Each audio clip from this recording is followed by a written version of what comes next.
स्वागत है आप सभी का एक बार फिर से। कांग्रेस में नेताओं के नाराज होने का दौर लगातार जारी है। हरियाणा में कुमारी शैलजा के बाद अब बंगाल के कद्दावर नेता अधीर रंजन चौधरी के रूठने की खबर है। बंगाल कांग्रेस के अध्यक्ष पद से हटाए जाने के बाद से ही अंधेरी साइलेंट हो गए हैं। वहीं दूसरी तरफ नाराजगी की खबरों के बीच अंधेरी के बीजेपी में जाने के भी चर्चा बंगाल की सियासत में हो रही है। कहा जा रहा है कि 40 साल पुराने कांग्रेसी अधीर रंजन चौधरी बहुत जल्द पाला भी बदल सकते हैं।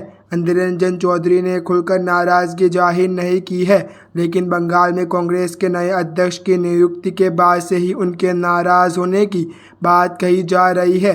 नए अध्यक्ष शुभंकर सरकार जब 23 सितंबर को कोलकाता स्थित कांग्रेस मुख्यालय पहुंचे, तब अंधेरी नदारद रहे।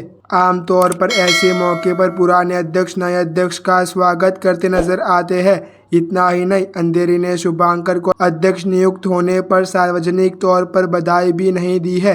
अंधेरी की नाराजगी को हवा इसीलिए भी मिल रही है क्योंकि हाल ही में जब उन्हें हटाने की कवायद शुरू हुई थी तो उस वक्त उन्होंने कांग्रेस अध्यक्ष मल्लिकार्जुन खड़गे पर निशाना साधा था। अंधेरी ने कहा था कि खड़गे अगर बीच चुनाव में मेरे खिलाफ बयान नहीं देते तो बंगाल का रिजल्ट कुछ और होता।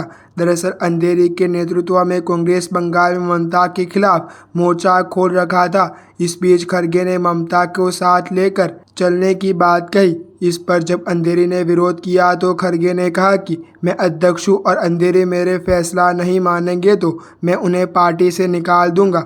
अधीर रंजन चौधरी के नाराज होने की दो बड़ी वजह है। पहली वजह अध्यक्ष पद से हटाना है।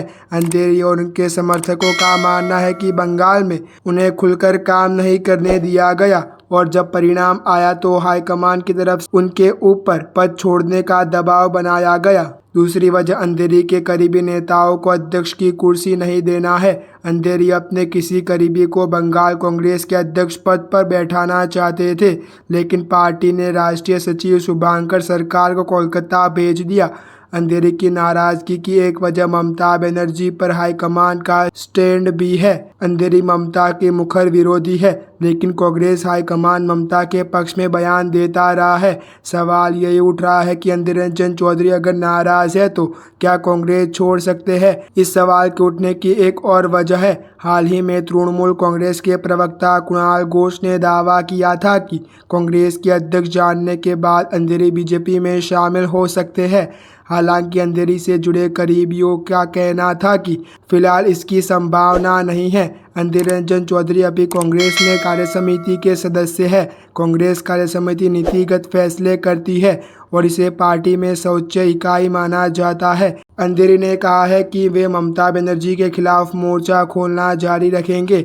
अंधेरी के मुताबिक पार्टी ने अभी तक ऐसी कोई गाइडलाइन जारी नहीं की है जिसमें ममता के खिलाफ बोलने पर मानहानि है। सूत्रों के मुताबिक अंधेरी पर कांग्रेस की तरफ से अगर आगे की कोई कार्रवाई होती है तो वे बड़ा फैसला ले सकते हैं। लोकसभा में कांग्रेस के नेता रहे अधीर रंजन चौधरी मुर्शिदाबाद के बरहमपुर से सांसद रह चुके हैं। नक्सल आंदोलन से राजनीति में आए अधीर रंजन ने 1986 से पहला चुनाव जीता था। तब से 2019 तक लगातार चुनाव जीतते रहे। अंधेरी को कांग्रेस की राजनीति में लाने का श्रेय सिद्धार्थ शंकर रे को जाता है। हालांकि 2024 में उन्हें तृणमूल कांग्रेस के यूसुफ पठान ने हरा दिया। अंधेरी मनमोहन सिंह की सरकार में केंद्र रेल राज्य मंत्री रहे हैं। अंधेरी मालदा और मुर्शिदाबाद के स्थानीय सियासत में काफ़ी मजबूत नेता माने जाते हैं। दोनों ही जिले में लोकसभा के 4 और विधानसभा के करीब 20 सीटें हैं। 2019 के चुनाव के बाद कांग्रेस ने अंधेरी को लोकसभा में संसदीय दल का नेता नियुक्त किया था। ऐसी अच्छी न्यूज़ जानने के लिए आप हमारे यूट्यूब चैनल को सब्सक्राइब करना ना भूलें।